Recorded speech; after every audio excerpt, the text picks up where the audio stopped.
Hi guys! For today's video ay samahan nyo kaming subukan ang isa sa mga bagong restaurant dito sa Green Hills, ang Wolwa Galbi. So popular sila guys sa kanilang dry aged meats at unlimited premium Korean barbecue. Tara, tikman natin. So ito yung kanilang menu for the buffet.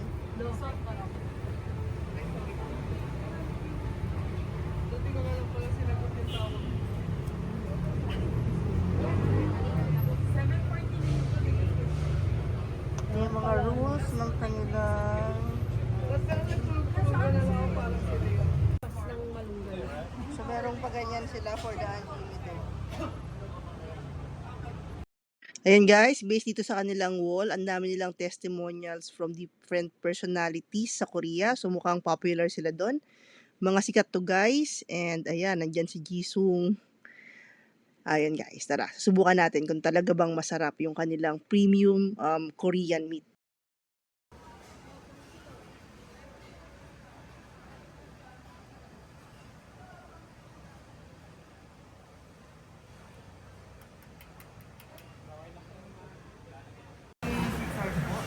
14 to, no? Pareho 14. Dapat kayo. Ito naman po yung dry age. In-aging po namin siya sa loob ng, 168 hours. Siya po namin nilalagay siya. Bali, every week po, nakuha po namin. Bali sa mga marinated po, mga recommended po namin na to, itong signature sources po. Sa mga plain naman po, may samjang, may sugar pepper po. Ito sa itong galbi po natin, kahit ito na lang po natin siya natin 3 minutes, okay na po.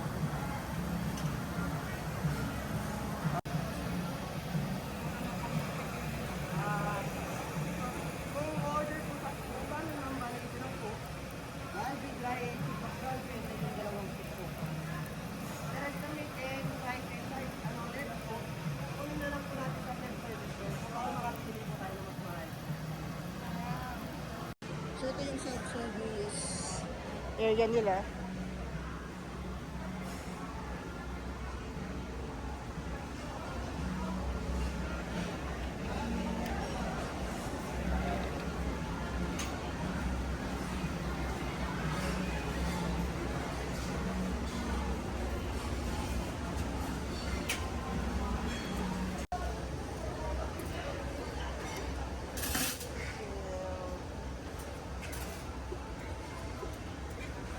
Kamote.